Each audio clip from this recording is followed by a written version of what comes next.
Just to refute a few of my plans really quick before I get into my closing stuff. Okay, so yes, we're already providing humanitarian aid, that's good, and that should continue, but it doesn't mean that we shouldn't get on the ground and help them too. Also, my opponent said that it would put our diplomats in danger in negotiations, and I find it hard to believe that the diplomats would be in Syria in their state of war.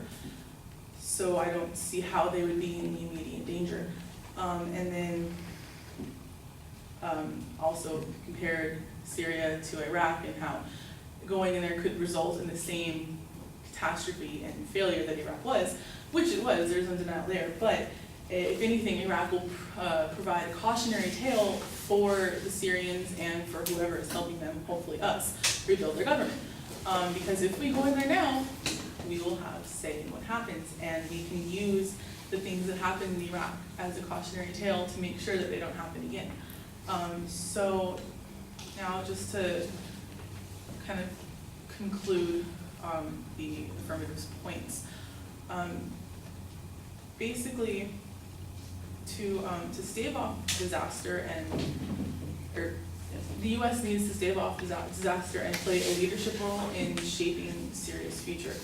The United States should provide military assistance to the Syrian opposition, and it's time to place a new bet on a more active American leadership role, one that seeks to protect civilians, hastens the fall of Assad, and shapes a new political order to be more agreeable with the needs of the Syrians and to help fit our interests as well.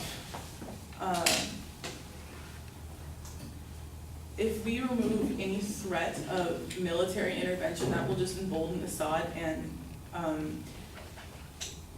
the scale of civilian bloodletting will continue to escalate as it has, and the United States must be prepared to act decisively in the spirit of the responsibility to protect, which is what we do. And sometimes it doesn't work, that's true, but we take that risk because it's the right thing to do.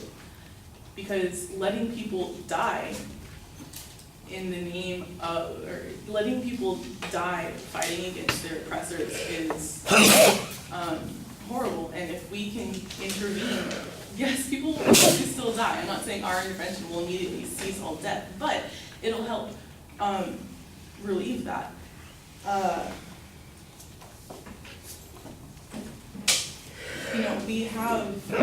While we have plenty of historical examples of our failures, there are plenty of our successes. Obviously my partner talked about Bosnia, which was definitely a major example of a success.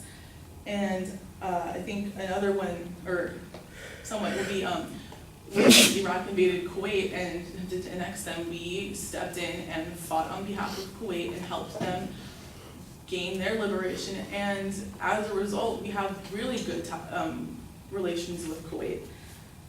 So basically, we need to step in now, send military aid to the Syrian rebels to ensure that they don't fall under the influences of Islamist groups like Al-Qaeda, and to ensure that we have a say in what happens in their future, and that's it.